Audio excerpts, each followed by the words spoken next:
Good morning, Williamson Planet. Welcome back to my page. Please like, share, and subscribe to this page. I would really appreciate it. Well, today's topic is we're going to talk about what I call the appreciation of the resilience and survivability of Black folks in America, right?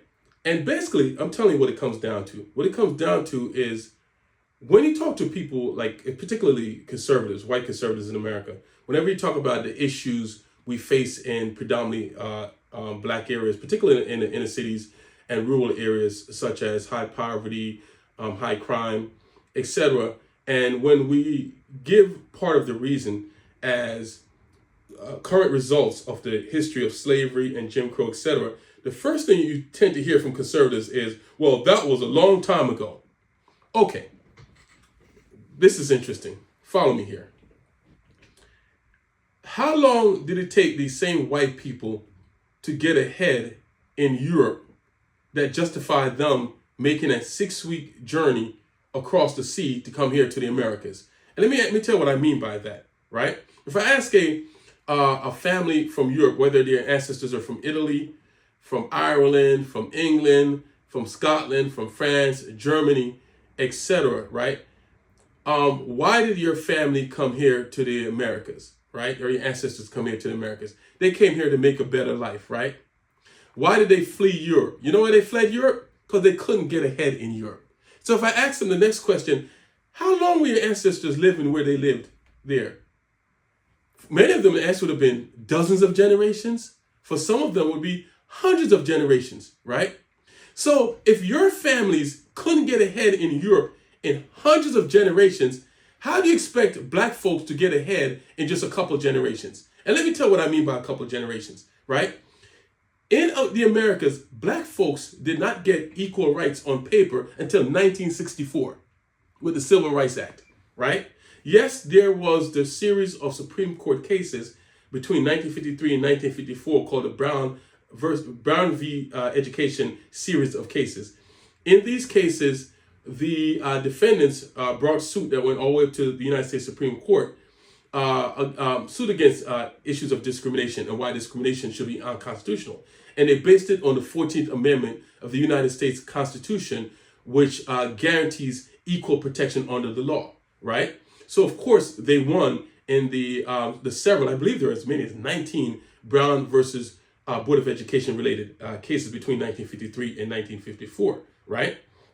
In fact, those cases overturned an earlier Supreme Court case way back in 1896 called Plessy v. Ferguson. In Plessy v. Ferguson, the Supreme Court back then, and the Supreme Court are the 9 judges that's supposed to be they are the main interpreters of the United States Constitution, the main interpreters of United States law, right? Back then, they said separation was okay as long as it was equal. Now, everybody knows it wasn't equal back then, right? It's not even equal now, much less, right? It's more equal, but it's certainly not fully equal, right? So the bottom line is Black folks in America didn't get equal rights on paper until 1964. First of all, 1964 is not ancient history.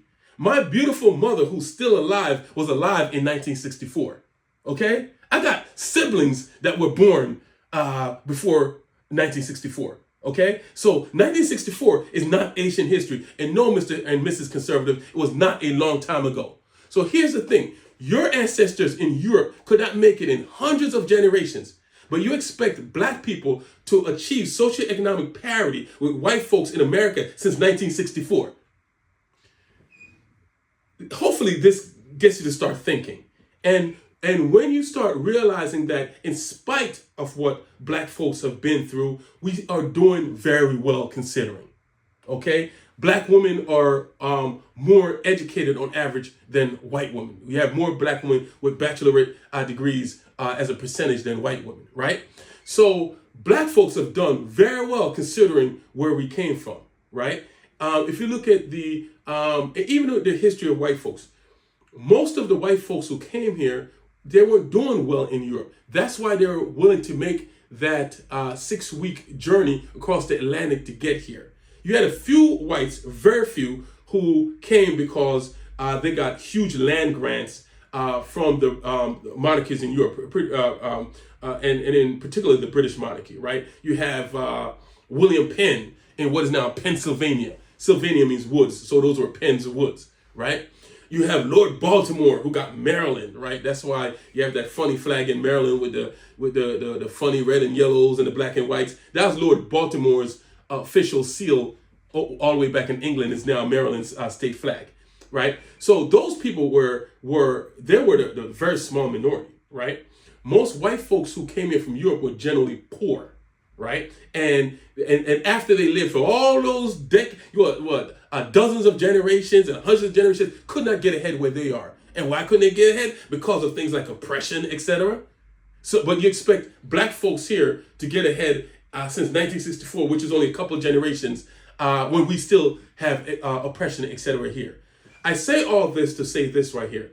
This is something for you to think about when we start making government policies, when we start talking about things like government programs to bring more opportunity to people in America, when we start thinking about things like DEI, right? So instead of going around trying to get rid of DEI, etc., claiming that it discriminates against white people, when the result, or in America, what you call normal is white males being pushed ahead even if they don't qualify as well.